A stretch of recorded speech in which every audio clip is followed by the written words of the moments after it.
All right, everybody, welcome back.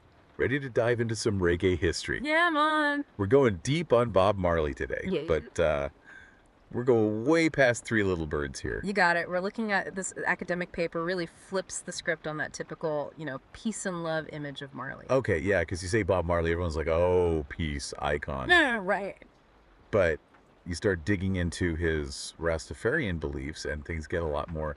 Honestly, it's like finding a hidden track on your favorite album. You think you know it, and then boom, something totally new hits you. Yeah, and that's what I like about this article. It really digs into that. It argues that for Marley, peace wasn't just like, you know, the absence of conflict. Well, great. It was totally connected to freedom, justice, especially for black people globally. It's almost like how, activists today are talking about dismantling systemic racism and things like that. True peace, you need more than just people being nice to each other on an individual level. So not just singing Kumbaya, huh? No, no, not even close. See, Marley saw the fight against racism, colonialism, these systems of oppression. That was a form of warfare itself. He actually seemed to believe that sometimes to achieve that true peace, you might have to push back against those forces. Even suggested that armed struggle could be necessary. Whoa, okay. Get up, stand Yeah. up. Just took on a whole new meaning. Right. We're talking about Bob Marley, revolutionary figure. But didn't he also criticize violence? Especially like systemic violence? Absolutely, yeah. He was really vocal about the injustices that black communities were facing. Police brutality, political corruption. That whole 9 yards. The whole 9 yards, exactly. And he had a term for all of these oppressive forces. He called it the Babylon system. Babylon system. Now that's, Loaded term, right? talk about a loaded term. So how do we square these seemingly opposite ideas? Like Fight? fighting for peace, but also acknowledging that sometimes you've got to, fight fire with fire. Yeah, that's the real question here, isn't it? Like, how do we make sense of all this? Right. And I think it's because Marley, he didn't see the world in just like black and white, Right. The fight for justice. It rarely fits into these neat little boxes. It's like that saying, things are not always what they seem. Yeah. Yeah, exactly. Speaking of which, the article mentions this phrase Marley used. It's sipple out D. What's that all about? It's simple out D. It basically means things are more complex than they might seem on the surface. More dangerous, even. Okay. And that kind of gets to the nuance in Marley's view of violence, right? Yeah. He recognized that sometimes in a world where there's so much injustice, just, saying peace, man, it isn't enough. Right. There might be situations where you have to use force to protect yourself or to fight for what's right. So it's not about like going out looking for a fight, but it's about recognizing that sometimes you got to stand up to a bully. Yeah, exactly. And for Marley, music itself, that was a tool in the fight. Like in Chant Down Babylon, he sings, reggae music, mek we chant down Babylon. He truly believed in the power of music to inspire people, to uplift them, and yeah, to challenge the people in power. Music is a form of protest. That's powerful stuff. Yeah. And this article really digs into that, especially when it comes to the song War.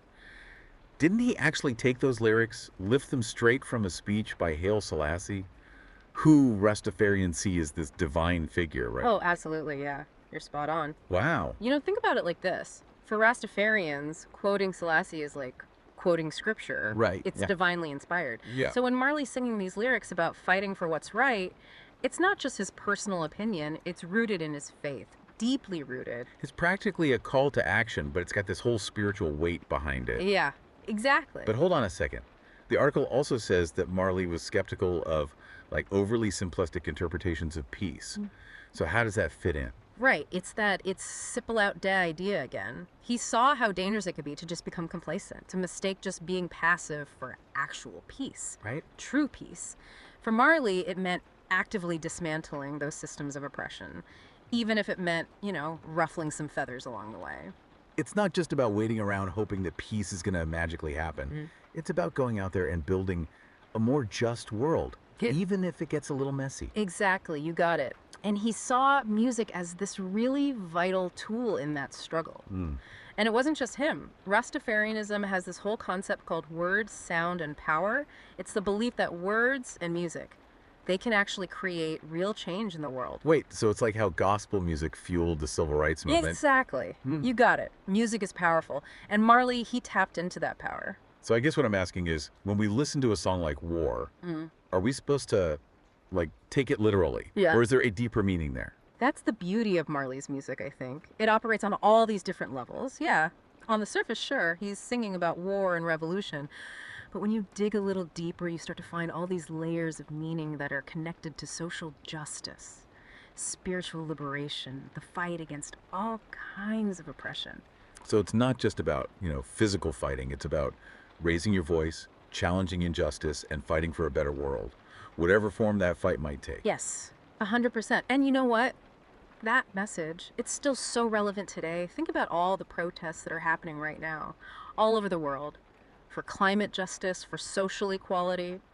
Marley's message of active resistance, it really resonates with what's going on today. It's like he's saying, don't mistake my message of love for weakness. Which, honestly, that's a power move right there. But he wasn't all, fire and brimstone all the time, was he? Right. He also had songs like One Love that explicitly call for unity and understanding. Yeah. How does that fit into this whole more complicated picture? Yeah, and that's where One Love comes in, It's not about, ignoring the problems or acting like everything's fine, let's all just get along. Yeah.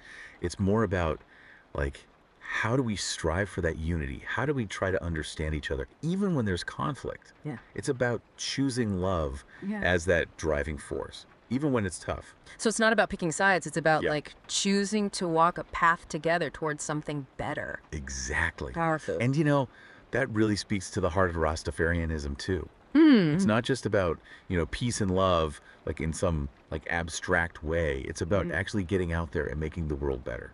A world without oppression, without inequality. So, to sum it all up, to just put a bumper sticker on Bob Marley that says peace and love, it just feels like we're missing so much. Yeah. This deep dive, I mean, it's shown us that this was a guy wrestling with some really complicated stuff. Yeah. Colonialism, racism, social justice. And his faith, his Rastafarian beliefs, that was like the lens that he saw it all through. Yeah, totally. It's like they say, like, if you want to understand the artist, you got to understand their art.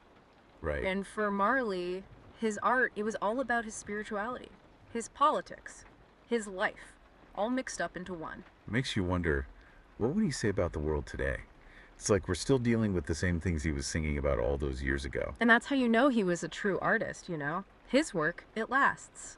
And Marley's music, it still speaks to people all over the world. People fighting for justice, for equality. It reminds us that these fights, they're not over. And that we need to speak up. Our voices matter. It's like this timeless message. We can have peace, but we have to fight for it. Yes. And sometimes that fight, it means we got to get uncomfortable. We got to shake things up. And we got to speak truth to power, even when it's hard. Man, next time I hear someone say, oh yeah, Bob Marley, peace and love, man, I'll be like, hold on a second. It's way deeper than that. Right. This deep dive has definitely changed how I see him and his message. Well, as they say in Jamaica, enough respect to Bob Marley. And to you, dear listener, for joining us on this deep dive. Make sure to hit that subscribe button to catch more thought-provoking episodes like this one.